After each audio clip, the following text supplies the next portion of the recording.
जिंदगी के भिन्न रंगों को समेट कहानी का आकार देता हूँ। कुछ इसलिए ही तो कहानीकार कहलाता हूँ।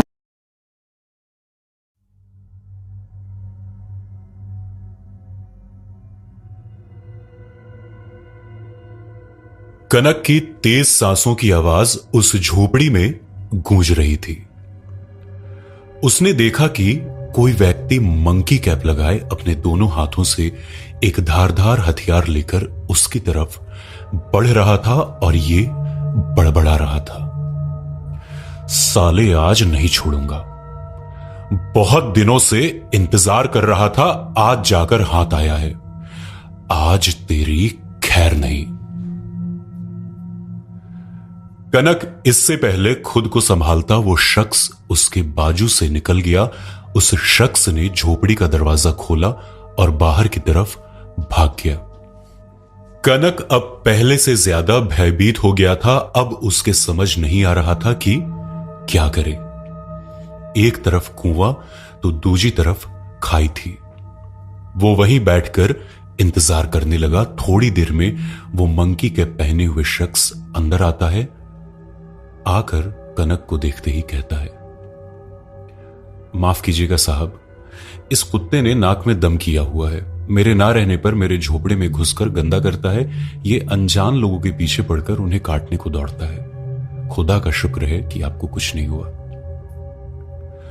उस शख्स ने बिना सांस लिए एक बार में ही बहुत सारी बात कह दी।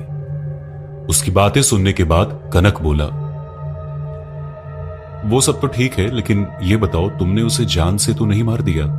नहीं साहब, वो पकड़ में आया कहां, लेकिन पकड़ में आ जाता तो उसकी खैर नहीं होती। दोनों एक साथ हंसने लगते हैं। जब दोनों के हंसने का क्रम बंद होता है तो वो शख्स अपने चेहरे से मंकी कैप निकालते हुए बोला, माफ कीजिएगा साहब, रात को यहां कब्रिस्तान में बहुत ठंड लगती है, लेकिन आप इतने रात गए यहां इस वीराने में क्या करने आए हैं? देखो फ़हीम, मैं जिस काम के लिए तुम्हारे पास आया हूं वो तुम्हारे सिवा कोई नहीं कर सकता। मैं समझा नहीं साहब, आप क्या कहना चाहते हो? या समझकर भी अनजान बनने की कोशिश कर रहे हो? देखो, तुम्हें पता है मैं हर्बटपुर के पास स्थित काला पत्थर वाले योगी बाबा की बात कर रहा हूं। साहब, मैं गरीब आदमी हूं, मुझे माफ कर दीजिए। मैं इस मामले में आपकी कोई मदद नहीं कर सकता। देखो, मैं बहुत उम्मीद से तुम्हारे पास आया हूं, मुझे निराश मत करो। मैं काफी दिनों से इस बात को लेकर परेशान हूं। अब जब मैं मामले की तह तक पहुंचने वाला हूं तो तुम अपने कदम पीछे खींच रहे हो। साहब, आप समझते नहीं, मेरी कुछ मजबूरियां हैं। मैं विवश हूं। मैं आपके आगे हाथ जोड़ता हूं, आप यहां से चले जाओ। मुझे शर्म आती है आप जैसे लोगों पर। मेरा तो कोई रिश्ता मोहिना के साथ नहीं था, लेकिन फिर भी उसका साथ दे रहा हूं। लेकिन आप तो उसे अपनी बेटी की तरह प्यार करते थे। मुझे लगता है मैं गलत इंसान के पास आ गया। नहीं साहब, ऐसा मत कहिए। मैं उसकी मदद करना चाहता हूं, लेकिन मुखिया जी। ये कहते फ़हीम चुप हो गया, जैसे अनजाने में उसके मुंह से कोई बहुत बड़ा राज निकल गया हो। लेकिन मुखिया जी क्या? बोलो फ़हीम, घबराओ मत। मैं तुम्हारे साथ हूं, तुम्हें कुछ नहीं होने दूंगा, भरोसा रखो। देखो साहब, मैं नहीं चाहता कि गांव का नाम बदनाम हो। मुखिया जी ने साफ साफ हिदायत दी है कि मैं आपसे दूर ही रहूं तो मेरे लिए ज्यादा अच्छा होगा। तुम समझते क्यों नहीं? जब तक मोहिना की आत्मा को मुक्ति नहीं मिलती वो भटकती ही रहेगी और ये मौत का सिलसिला जारी रहेगा। साहब, मैं तो खुद आपकी मदद करना चाहता हूं, लेकिन मैं ठहरा गरीब इंसान। मैं इन लोगों का कुछ नहीं बिगाड़ सकता। मैं सिर्फ 6 साल का था जब मेरी मां गुजर गई। जब मां गुजर गई तो यह भी पता नहीं था कि मरना क्या होता है। सोचता था बहुत रोऊंगा तो मां वापस आ जाएगी। मेरा दर्द समझने को किसी के पास वक्त ही नहीं था। मेरा बाप मेरे जन्म के बाद ही किसी दूसरी औरत के साथ भाग गया था। जब मन उदास हो जाता तो इस कब्रिस्तान में उसके कब्र के सामने आकर रो लेता। धीरे धीरे इस जगह से इतना लगाव हो गया कि अब यहां रहना आदत हो गई है। आज भी अपनी मां को मैं अपने करीब ही मानता हूं। ऐसा लगता है कि यहीं कहीं आसपास है। मैं उसे महसूस कर सकता हूं। हाँ साहब, वो मेरी बातें सुन सकती है। ये कहते वो फफक कर रोने लगा। कनक उसे गले लगाया और शांत करवाने की कोशिश की और बोला, देखो, मैं अच्छी तरह समझता हूं कि तुमने अपनी जिंदगी में बहुत कुछ खोया है, लेकिन इसका मतलब यह नहीं कि लोगों के प्रति हम नजरिया ही बदल दें। तुम्हें खुद को बुलंद करना ही होगा और आगे बढ़ना होगा। तुम इस कब्रिस्तान से निकलकर बाहर देखो तो तुम्हें पता लगेगा कि दुनिया कितनी हंसी है। किसी के चले जाने से दुनिया खत्म नहीं हो जाती। हाँ साहब, शायद आप सही कहते हैं। मुझे लगता है कि मैंने खुद को ही अपने अंदर कैद कर लिया हो। खैर छोड़िए, आप कुछ मदद की बात कर रहे थे। चौकीदार फहीम ने अपनी बात को अधूरी छोड़ते हुए कहा, देखो फहीम, जैसा कि मैंने कहा कि मैं योगी बाबा से मिलना चाहता हूं, जो कि हरबटपुर के कटा पत्थर में निवास करते हैं। यदि तुम उनकी सटीक जानकारी दे दो तो मैं कल ही उनसे मिलाऊं। कनक ने अधीर भाव से अपनी बात कही और फहीम की तरफ आखिरी उम्मीद से देखा। कनक की इस प्रतिक्रिया को देखते ही फहीम ने अगले पल जवाब दिया, साहब, मैं उस जगह आपके साथ तो नहीं जा सकता, इसके लिए क्षमा मांगता हूं, लेकिन हां, मैं आपको इस जगह का पता भली भांति बता सकता हूं। साहब, यहां से हरबटपुर 45 किलोमीटर दूर है।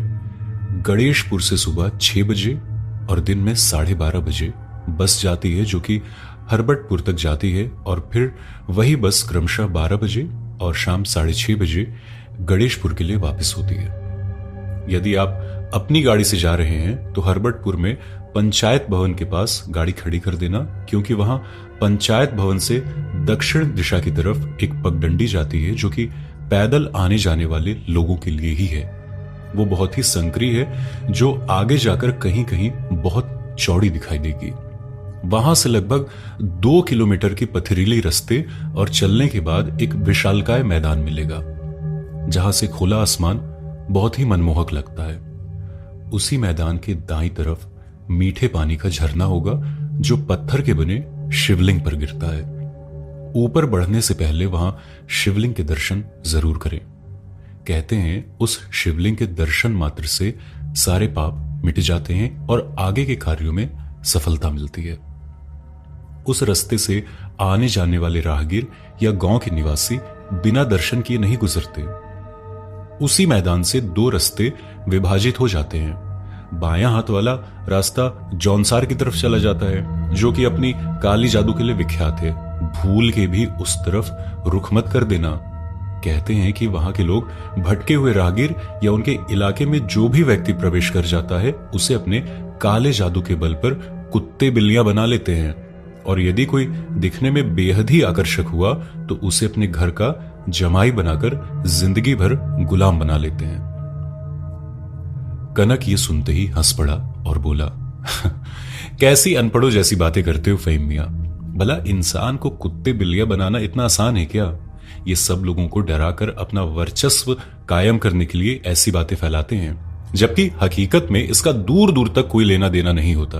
साहब, आप नहीं जानते इन जौनसारियों का। ये बेहद चालाक और इस काले जादू के खेल में निपुण होते हैं। इतिहास गवाह है कि उस तरफ जाने वाला व्यक्ति वहीं का होकर रह जाता है। बाकी मेरा काम तो आपको आगाह करना था, बाकी मर्जी आपकी।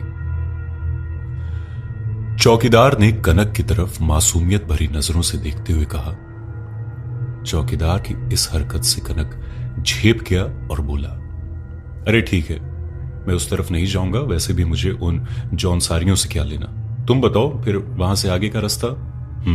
ये हुई ना बात। तो साहब, वहां से जो दाईं तरफ कच्चा रास्ता जा रहा है उस तरफ बढ़ जाना। वहां से लगभग 5 किलोमीटर की चढ़ाई के बाद। इस तरह उसने सारी महत्वपूर्ण जानकारियां दे दी।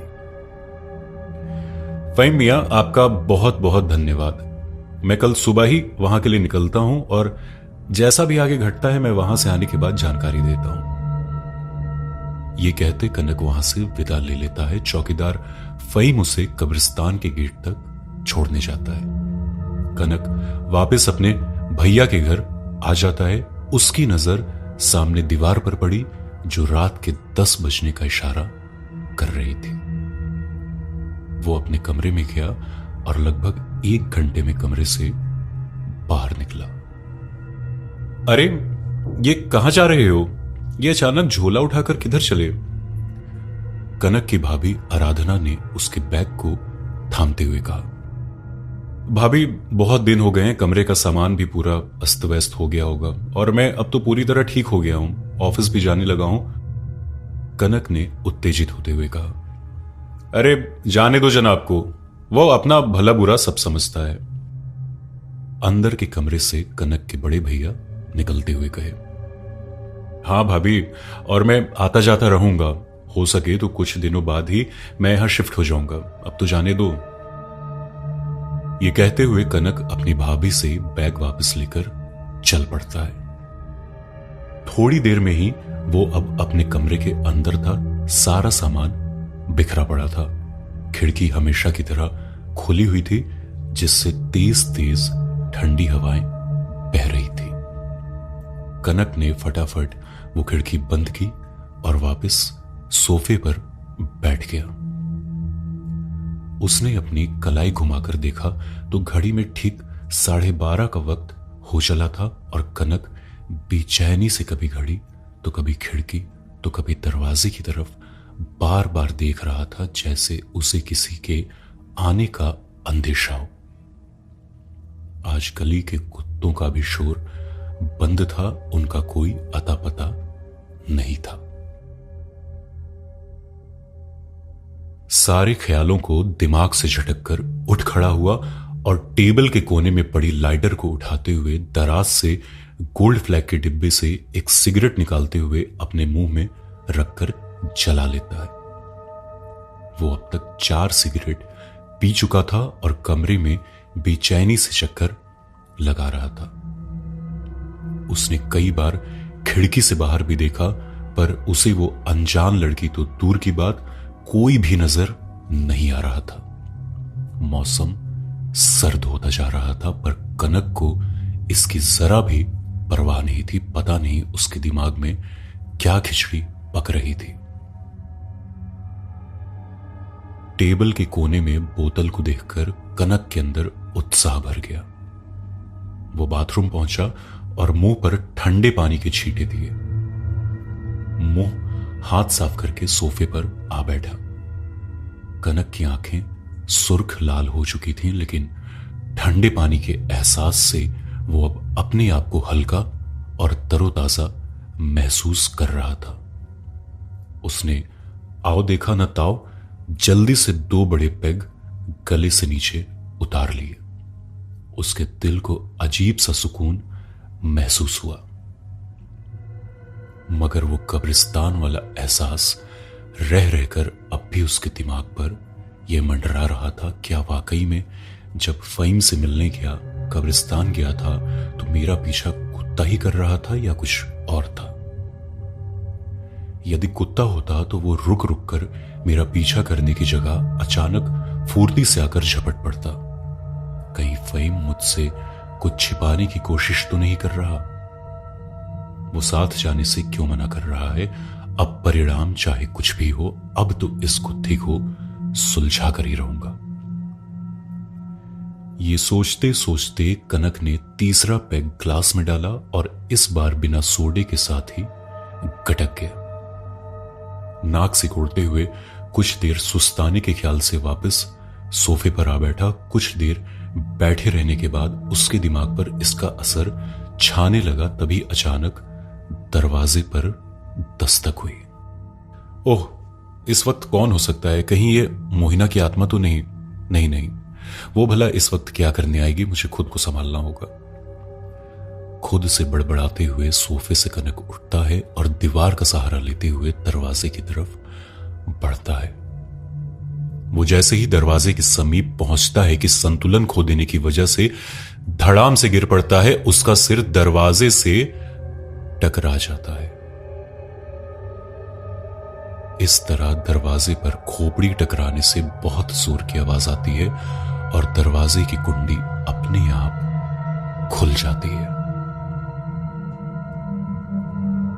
इस जोरदार चोट से उसका सारा नशा काफुर हो जाता है, वो अपने आप को संभालते हुए दरवाजे से बाहर निकलता है और जैसे ही बाहर निकलता है तो देखता है कि सामने आगे की कहानी अगले एपिसोड में।